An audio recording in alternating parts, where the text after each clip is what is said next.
I've never seen somebody recover from it. That was all the people that went to the Puffy parties. That was all the people that did all those. He said that was all the people that went to the Puffy parties. He didn't say it was only a couple, you know, it was the people that left early, they good. He said everybody that was there gave up their man card. You already know what it is. It's your boy Laid Back with another reaction, another review, another episode. Hey, Terrence Howard, you up to bat. Bah! It's your boy Laid Back. Welcome back to my channel. Hey, two things we got to do. You got to hit that subscribe button. I'm drinking this water. You already know what it is, man. You are the prize in 2025. You are the prize in 2025. Make sure you hit the like button. Make sure you hit the notification bell. Stay up to date with all the videos. Subscribe.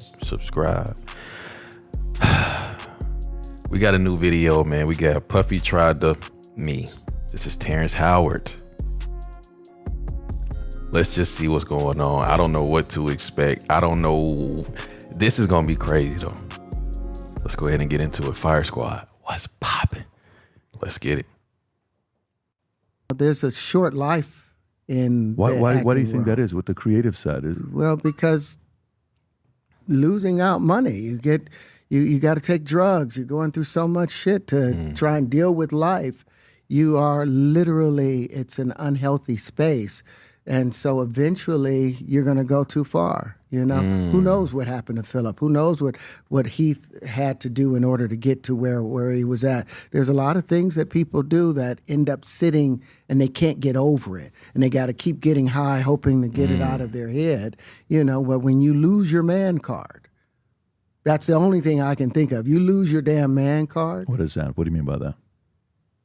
You give up your... Look, stop it. You seen his face. When he said, what does that mean? Look at Terrence Howard's face. Look at his face. He like, come on, man. You know what the hell I'm talking about. Look.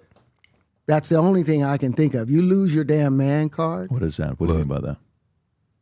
You give up your ability, your right to being a man.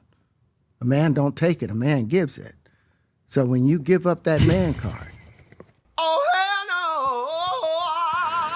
Look at my man face right here. Look at my man face right here. He like, oh, this about to be some crazy shit. We about to go viral. Take it. A man gives it.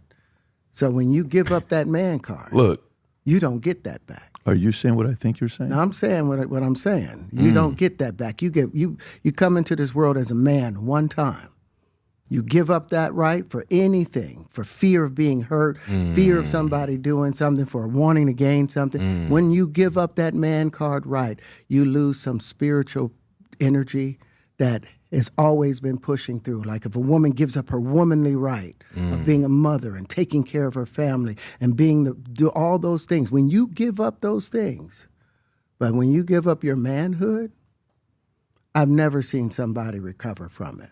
That was all the people that went to the Puffy parties. That was all the people that did all those.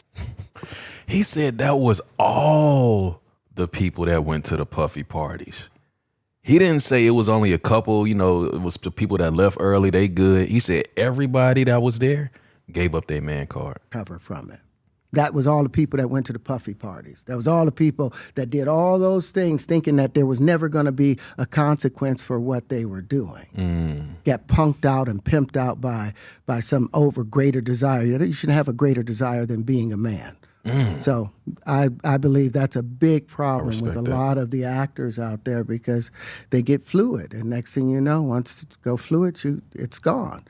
You don't have any foundation to pull yourself back from. So maintain your man card, no matter what. Man, I mean, you know, one of the things you're seeing, you went to a whole different place.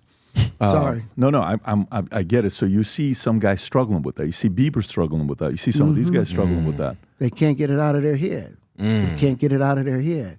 The things that they did, no matter how they did it, whether they were drunk or high or whatever, you gave up your man card. You need therapy. Yeah. And that's the thing that hurts them the most. And so they end up on drugs, end up every way to try and get rid of any principles there are. And that's what the business does. And the women that trade their bodies to go and get the role, they get to the point where they have their Oscar, they have their money, but they don't have their dream. They don't have the soul that they started with. So it's like achieving don't mean anything. If I get all the Nobel Prizes from doing all of this, but in the process I have to trade out all of my integrity to do it so that they can stay in place, what benefit? Man, he talking some shit. It's a scripture that say, what is a profit to benefit the world and lose your soul? He basically saying that this is the dream that you wanted and all that, but you lost yourself in the midst of attaining said goal. You let your manhood go. You let your womanhood go. You let your body go just to achieve a materialistic goal.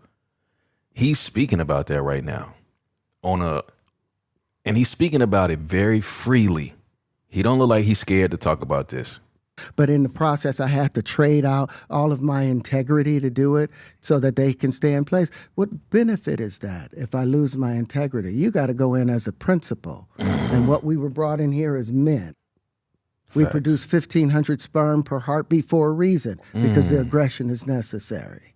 You don't trade that in, no matter what. Hey, did you ever have the opportunity where you got invited and you said no to it? Hell yeah.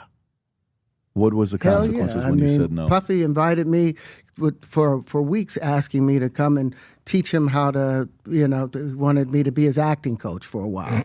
Go there and he's sitting around just looking. I'm like, okay, what's the material you want to work on? He's just looking at me.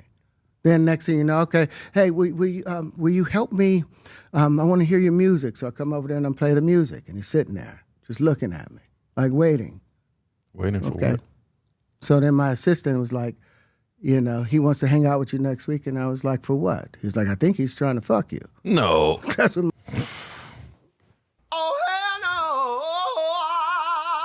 No. For what? He's like, I think he's trying to fuck you. That's what my assistant said. And I was like, oh, okay. Now I get it. So now no more communication. Now you know to be hands off with somebody. A number of producers come in and make the approach, and you threaten to punch them in the mouth, or threaten to knock their head off for talking to you or looking at you like you're a woman. When you approach a real man about his masculinity, you're going to get a real reaction. Facts. It's a difference when a guy walks in a room and when a man walks into a room. He talking that shit. He talking that shit right here. About his masculinity, you're going to get a real reaction back. It's a difference when a guy walks in a room and when a man walks into a room. And a man don't take the same things that a guy will accept. Facts. So always be the man in the room. And that's always been my whole thing. And have lost businesses because I don't bend over in that way. I don't compromise. I don't play gay roles. I don't kiss a man. I don't do that shit, because the man card means everything. I had no idea we're going to go this direction with the podcast. This is absolute. But listen, we've talked about it. We've had a lot of the guys on to talk about this stuff. Are you done with Hollywood because of this specific reason? I'm still working. I still. I haven't made the money necessary to do all of the other stuff. So I still have to go and do the Chitlin circuit. I still have to do the job that I need to. But eventually, I've done what I set out to do, which was to redefine the universe. I've proven what I've set out to do, and that's why I have all the patents. Whether they evaluate it or not, that's up to them. But I've done the work and finished it. Now I can go on and do whatever else we need to do. All right, so that was Terrence Howard on his experience with Diddy and the parties and meeting him, and how he's saying he needed an acting coach, and he came over to work on material, and then he just sitting there looking at him. Then he said he wanted to hear his music, play this music. He just sitting there looking at him. He said he want to meet him again. He said, the assistant said, I think he want to. He said it's a difference when a guy walk in the room and a man walk in the room. You don't never give up your manhood. He talking that shit. Look, man. And he keeping it 100. He don't give a he talking that shit. Shout out to him for being solid, you know what I'm saying? And not compromising his morals and his integrity to chase materialistic things. You know what I mean? Shout out to him. I know he done probably, like he said, he done had to threaten people like, yo, bro, don't come at me like that. You come at a real man, you're gonna get a real man response. So respect to him for being 100 and keeping it 100 with himself and being true to the things that he believe in, because that's some man shit in the first place. But you made it this far. You a real one for real. What do you think about his story? Till next time, man. Self-love and positivity. Fire Squad, I got you and you know it.